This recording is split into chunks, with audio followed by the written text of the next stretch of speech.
नमस्कार, अनादि टीवी देख रहे हैं आप। मैं हूं आपके साथ गुंजन लोधी। कोहरे से कोहराम, जी हां, कोहरे के चलते कई बड़े हादसे हो रहे हैं। अगर यूपी में बात की जाए तो कोहराम मचा हुआ है कोहरे के चलते, और कोहरे के कारण कई जिलों में सड़क हादसे भी हुए हैं। प्रदेश के मथुरा, बागपत, उन्नाव और बस्ती में कोहरे के चलते कई गाड़ियां हादसे का शिकार हुई हैं। बता दें कि जहां यमुना एक्सप्रेस वे पर आगरा से नोएडा जा रही लेन पर घने कोहरे के बीच तेज रफ्तार में दौड़ रहे कई वाहन आपस में टकरा गए। 7 बसों और 2 कारों में भीषण आग लग गई और कई लोग वाहनों के अंदर ही फंसे रह गए। कुछ ने बसों से कूदकर अपनी जान बचा ली और अब तक 13 लोगों की मौत की पुष्टि भी इस हादसे के बीच हो चुकी है। 2 दर्जन से ज्यादा घायलों को अस्पताल में भर्ती करवाया गया है। हादसे के बाद सीएम योगी ने घटना पर संज्ञान लेते हुए मृतकों के स्वजन को 2-2 लाख रुपए सहायता देने और घायलों का बेहतर इलाज करने के निर्देश दिए हैं। बात की जाए उन्नाव की, तो जहां आगरा लखनऊ एक्सप्रेस वे पर फॉर्च्यूनर कार बांगर मऊ क्षेत्र में हवाई पट्टी पर रखे बोल्डर से टकरा गई और वो पलट गई। टक्कर इतनी तेज थी कि कार के सभी एयरबैग खुल गए और हादसे में कार चला रहे युवक समेत 4 लोगों की मौत हो जाती है। बस्ती में बात की जाए जहां बस्ती की, तो दर्दनाक हादसा वहां देखने को मिला, जहां अजमेर जा रही एक निजी यात्री बस ट्रक से भिड़ जाती है और इस हादसे में 4 यात्रियों की मौके पर ही मौत हो जाती है, जबकि 20 से ज्यादा लोग इस बीच घायल भी हुए हैं। घायलों में कई की हालत गंभीर बताई जा रही है। वहीं एक और हादसा मेरठ में हुआ, जहां देर रात कार बौलिनी पुल से हिंडन नदी में गिर जाती है और उसमें सवार हेड कांस्टेबल समेत 2 लोगों की मौत हो जाती है। पुलिस जब मौके पर पहुंची तो कार नदी में एक छोर पर क्षतिग्रस्त मिली। तो ये सभी हादसे इतनी भीषण संख्या में यहां पर देखने को मिले। और देखिए, अगर बात की जाए मथुरा की, तो एक मथुरा में बहुत बड़ा हादसा होता है और इसके साथ ही इस पूरे मामले पर हम जानकारी लेंगे। हमारे साथ हमारे सहयोगी संवाददाता जुड़े हुए हैं। विष्णु शर्मा मथुरा से जुड़े हुए हैं, साथ ही उन्नाव से मोहम्मद आमिर हमारे साथ जुड़े हुए हैं, लखनऊ से जय सिंह जुड़ी हुई हैं, बस्ती से मोहम्मद शादाब हमारे साथ जुड़े हुए हैं। देखिए, जिस तरह से ये जो बड़े हादसे हुए हैं, सबसे पहले मथुरा से ही एक भीषण हादसा जो देखने को मिल रहा है, विष्णु, किसकी लापरवाही थी और किस तरह से ये हादसा हुआ है? जी, मैं बिल्कुल बताना चाहूंगा मैडम कि ये हादसा कोहरे के कारण हुआ था। ये घटना सुबह 4:30 बजे की है और यहाँ धुंध के कारण ये हादसा हुआ है, जिसमें 7 बस और 3 छोटी गाड़ियां आपस में इस प्रकार टकरा गई। तेज गति होने के कारण इतनी तेज टकराई कि जो 10 गाड़ियां थी, 7 बस और 3 छोटी गाड़ियों में आग लग गई और जिसके कारण कई लोग की मौत होने की पुष्टि अभी तक प्रशासन यहाँ कर चुका है। 13 लोगों की पुष्टि अभी भी हो चुकी है। सुबह इसमें जो संख्या थी वो 4 थी, अब बढ़ते बढ़ते वो 13 हो चुकी है और करीब 60 लोग इस समय हॉस्पिटल में एडमिट कराए गए हैं। जो जनपद के हॉस्पिटल है उनमें उनको शिफ्ट कराया गया है, उनका उपचार वहां चल रहा है। इस खबर पर डीआईजी आगरा और कमिश्नर साहब भी मौके पर पहुंच चुके हैं। इसका संज्ञान लेते हुए योगी आदित्यनाथ ने मृत परिवारों को 2-2 लाख रुपए और घायलों को 50-50 हजार रुपए देने का फैसला लिया है। जी ठीक है, उन्नाव का हाल जान लेते हैं। मोहम्मद आमिर हमारे साथ जुड़े हुए हैं, हमारे सहयोगी। आमिर, किस तरह से यह हादसा होता है? जी, आपको बता दें, ये लखनऊ से वाहन जो है वो गाजियाबाद के लिए गाजियाबाद से लखनऊ के लिए लौट रहे थे। जिस वक्त एक्सप्रेस वे पे ये घटना होती है, गाड़ी अचानक अधीनगत होकर डिवाइडर पे टकरा जाती है। जिससे गाड़ी का टायर फट गया था। गाड़ी जाके डिवाइडर से जो टक्कर थी वो इतनी जोरदार थी, लेकिन जिससे मौके पर ही जो गाड़ी सवार 4 लोग थे, इनकी 4 लोगों की मौके पर ही मौत हो गई थी। आमिर, पॉसिबल हो सके तो तस्वीरें भी दिखाइए। जी, मेरी मौजूदगी इस टाइम पोस्टमार्टम हाउस में है, जहाँ पर शवों को रखा गया है और बताया जा रहा है जो अशोक अग्रवाल जी जो इसमें जिनकी मौत हुई है, वो भाजपा जो है उसके व्यापार प्रकोष्ठ के राष्ट्रीय अध्यक्ष भी बताए जा रहे हैं। और जो उनके भतीजे हैं वो TV27 न्यूज चैनल है, उनके ऐसे पदाधिकारी बताए जा रहे हैं।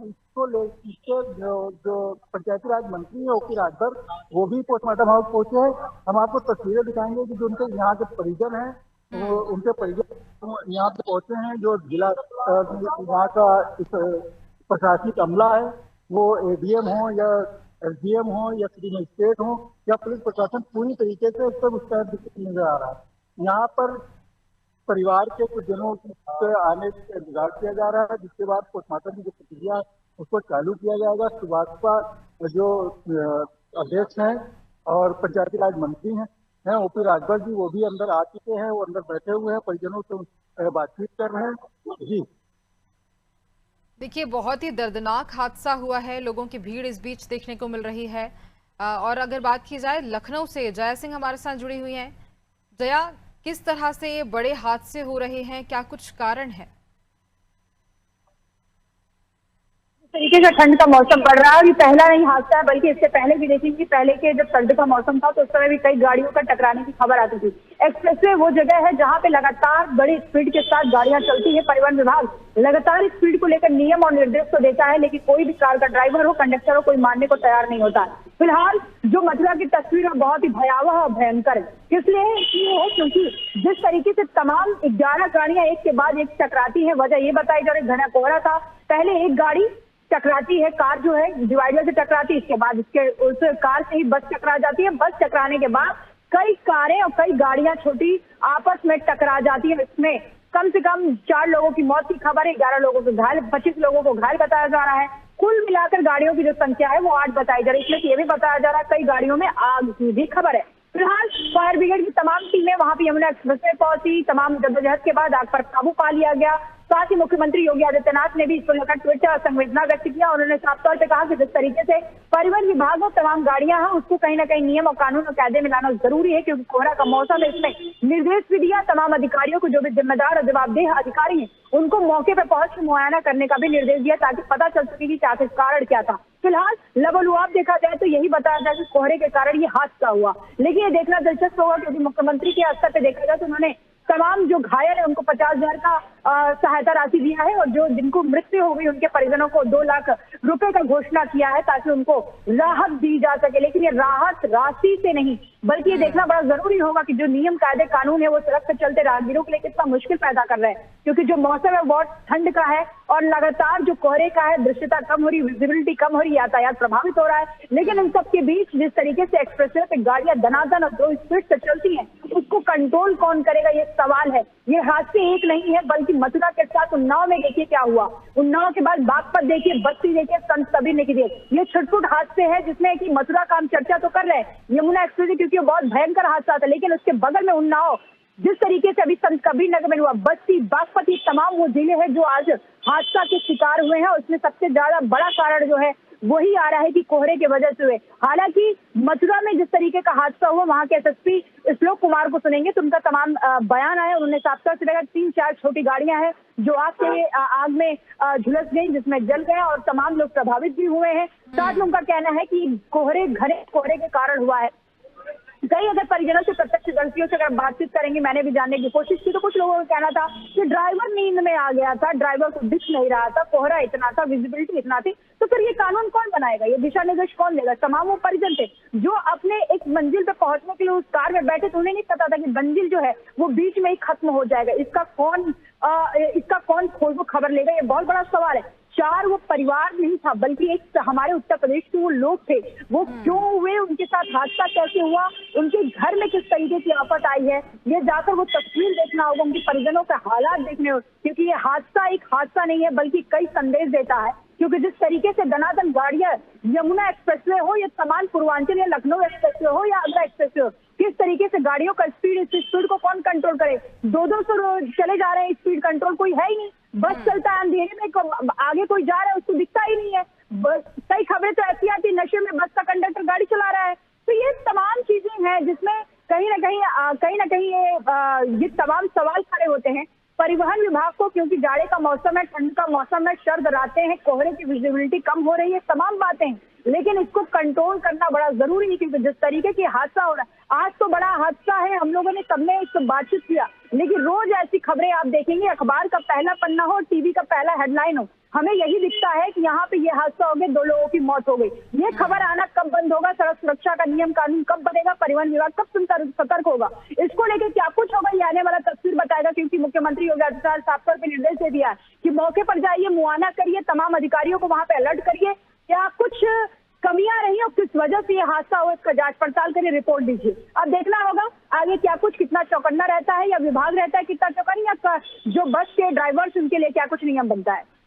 बिल्कुल, देखिए नियम बनना तो बेहद जरूरी है और इसके साथ ही लोगों को खुद की जान की परवाह भी खुद ही करना होगा, क्योंकि तेज वाहन चलाए जा रहे हैं और उसके चलते कई बड़े हादसे होते हैं। जब विजिबिलिटी कम है तो अपनी वाहनों की गति भी धीरे होना चाहिए। विष्णु, अगर देखा जाए इस पूरे मामले को लेकर, देखिए लापरवाही तो है ही, वाहन चालक की भी बड़ी लापरवाही है। इस बीच की विजिबिलिटी कम थी लेकिन उसके बावजूद भी वो वाहन तेज गति से चला रहा था। आपके आसपास अगर लोग मौजूद हो तो कोशिश कीजिए उनसे बातचीत करने की, जानने की कोशिश कीजिए कि किस तरह से ऐसे हादसों को रोका जा सकता है। लोगों का इस पर क्या कुछ कहना है?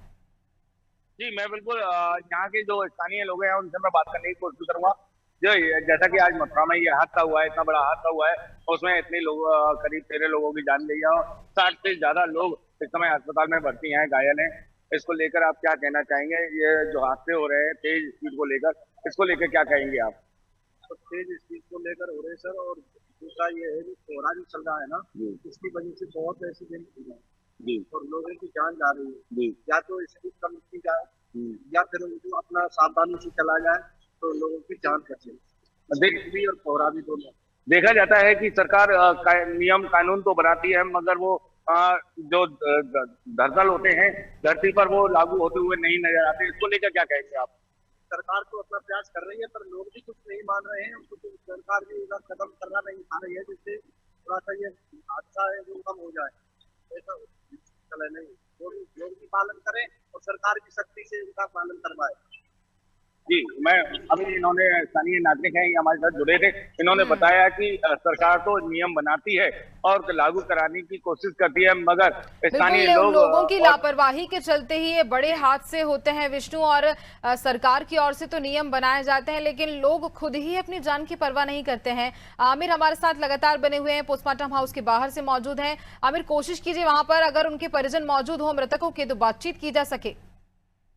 मैम आपको बता दें, मृतक के जो परिजन हैं जो अंदर सुभाष के अध्यक्ष बैठे हुए हैं उनके साथ में हैं और जो परिजन में अभी तक उनका बेटा और भतीजा आया हुआ है जो किसी भी से बोलने की कंडीशन में नहीं है। जिनसे बात करने की उससे पहले कोशिश की गई, उन्होंने साफ तौर पर मीडिया के सामने आने को मना किया हुआ है। आपको बता दें कि जया जी ने बताया कि पूरे प्रदेश में जो दुर्घटनाओं की स्थितियां हैं भयावह हैं।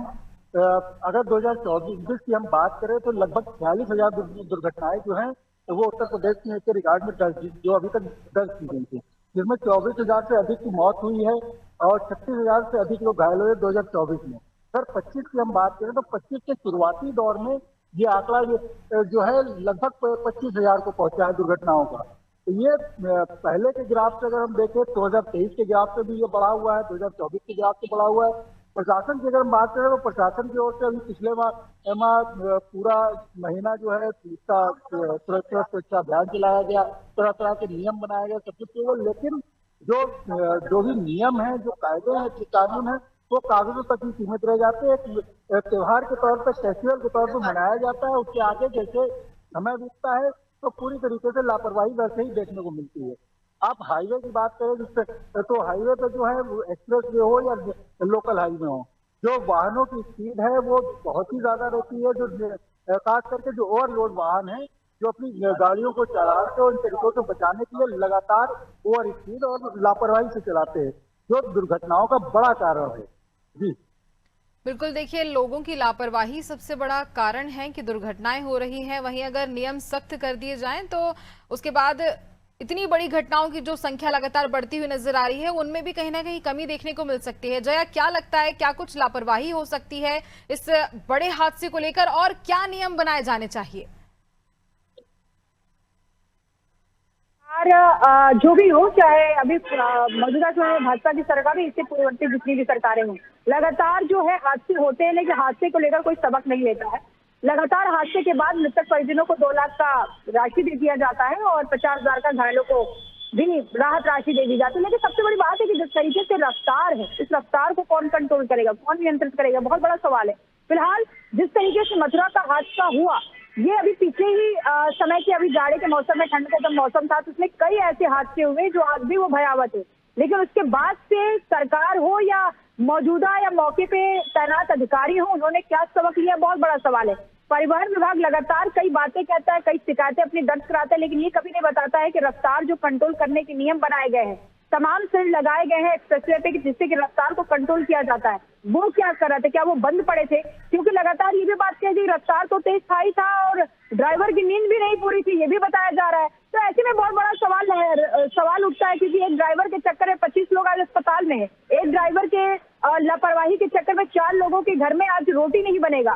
इसका जिम्मेदार कौन है? इसका जवाबदेही कौन देगा? कुल एक के बाद एक बसें टकराई, एक के बाद एक छोटी गाड़ियां थी, उसमें जितने लोग घायल हुए उनके भी कहीं परिजन उनका इंतजार कर रहे होंगे। कुल मिलाकर सबसे बड़ा सवाल यही है, रफ्तार को तो कंट्रोल करना ही है, लेकिन ये भी सवाल है साथ में, ये सुझाव भी होगा सरकार के लिए हम लोग की तरफ से, क्योंकि जिस तरीके से विजिबिलिटी की जो समस्या है, या तो यातायात को लेकर कोई नियम बनाया जाए, क्योंकि जिस तरीके से लगातार दृश्यता भी कम हो रही है, उसमें यही कहा जा रहा है घने कोहरे के चक्कर में कार टकराती है डिवाइडर से, इसके बाद कुल बसें टकरा गई एक के बाद एक, तो कहीं ना कहीं विजिबिलिटी की भी समस्या थी और कहीं ना कहीं ये भी था कि रफ्तार जो था वो अगर गति अगर थोड़ा धीरा होता तो कुछ ना कुछ उसका सोचा जा सकता था, या हो सकता था जो आज हादसा हुआ ये कारण ना बनता। तो कुल मिलाकर जिस तरीके से तमाम लापरवाही सामने आ रही है, हर बार इस पर चर्चा होता है, लेकिन कहीं ना कहीं इस पे कोई इसका संज्ञान नहीं लेता और उसी तरह की कार्रवाई जारी रहता है। फिलहाल ये देखना दिलचस्प होगा, क्योंकि मथुरा में जिस तरीके का हादसा होकर खुद मुख्यमंत्री योगी आदित्यनाथ व्यक्तिगत तौर पर उससे नजर बनाए हुए तमाम जो आला अधिकारी है, जो जवाबदेही अधिकारी, जो जिम्मेदार अधिकारी, उनको मौके पे पहुंच के मुआयना करने का उन्होंने साफ तौर पे निर्देशित किया है। उन्होंने कहा है रिकॉर्ड बनाइए, क्या कुछ दिक्कत हुआ, क्यों ये हादसा, उसका कारण पता करिए और रिपोर्ट बनाइए। फिलहाल रिपोर्ट का हमें भी इंतजार होगा। दूसरा ये है कि फिलहाल अभी यमुना एक्सप्रेसवे की जो हमारे पास खबर आई उसको पूरी तरीके से आम लोगों के लिए बंद कर दिया गया है। तमाम जो ट्रैफिक है, जो लोग वहां पे जा रहे हैं, उसको वैकल्पिक व्यवस्था दे दी गई है, उसको जो भी वाहन इसको डाइवर्ट कर दिया गया है। अब यमुना एक्सप्रेसवे पे आज के लिए तो मुझे लगता है कि 24 घंटे हो या 12 घंटे के लिए वो बंद ही रहेगा। फिलहाल वहां पे क्योंकि अभी जिस तरीके का हादसा हुआ, कुल 8 बसें बताई जा रही, 8 बसें, 2-3 छोटी गाड़ियां, मतलब कुल मिलाकर 8 वाहन है जो जलकर राख हुई है, जो आग जिसमें लग गई, तो उसमें तमाम लोग हैं जो पीड़ित हैं, जो तमाम लोगों के हताहत होने की भी खबर है। तो ऐसे में वो तमाम गाड़ियों को हटाना, तमाम वहाँ पे कार्रवाई जारी है। मौके पे तमाम जो आला अधिकारी हैं मौजूद हैं, मुआयना किया जाए, रिपोर्ट तैयार किया जाएगा, क्या कुछ दिक्कतें रहा है। फिलहाल जो भी मरीज थे, जो भी माफ करिएगा, जो भी पीड़ित थे, जो भी यहाँ पे घायल हुए थे, उनको आगरा के एसएन मेडिकल कॉलेज में भर्ती कराया गया है। उनके तमाम मृतक परिजन जो है उनके साथ है, तीमारदार उनके साथ हैं, साथ ही अन्य जो घायल लोग हैं उनको भी जिला अस्पताल में भर्ती कराया गया है। लगातार सरकार भी नजर बनाई है, जो जिम्मेदार लोग वो भी नजर बनाए हैं। अब आने वाली तस्वीर का और उस रिपोर्ट का इंतजार रहेगा, क्योंकि अभी तक कारण जो है गुंजर वो वही बताया जा रहा है कि घने कोहरे की वजह से विजिबिलिटी कम हो गई थी और ड्राइवर को पता नहीं चला और जाकर डिवाइडर में लड़ गया, ये अभी का कारण है। लेकिन अब जो आला अधिकारी मौके पे मुआयना करने के बाद रिपोर्ट क्या तैयार करते हैं, उनके रिपोर्ट में क्या कुछ आता है, मुख्यमंत्री क्या संज्ञान लेते हैं, मुख्यमंत्री ने जो निर्देश दिया उस पर कितना काम अधिकारियों ने किया है, ये आने वाले 2-3 घंटे में या आने वाले कल में पता चल ही जाएगा कि रिपोर्ट सरकार की तरफ से क्या बताया जा रहा है। बिल्कुल, और देखिए जो ये बड़ा हादसा हुआ है, अब लोगों को समझ आ जानी चाहिए कि उन्हें अपनी जान की परवाह खुद ही करनी होगी और इस हादसे से कहीं ना कहीं अब उन्हें अपनी सुरक्षा को लेकर भी ध्यान रखना चाहिए। खैर, आप तीनों का बहुत धन्यवाद मैं करना चाहूंगी। आमिर, जया, विष्णु, आप तीनों का बहुत शुक्रिया। तो कोहरा जिस तरह से देखने को मिला, उसके बाद बड़े हादसे हुए, दर्दनाक घटनाएं सामने आई, 13 लोगों की मौत हो जाना एक बहुत बड़ा ये हादसा था। लेकिन इससे लोगों को ये समझ भी आ जाना चाहिए कि खुद की जान की परवाह उन्हें खुद ही करनी होगी। अपनी जान को पहले रखें, उसके बाद ही गति का ध्यान रखा जाए। खैर, इसी के साथ मुझे दीजिए इजाजत। बनी रहिए नादिर टीवी पर। नमस्कार।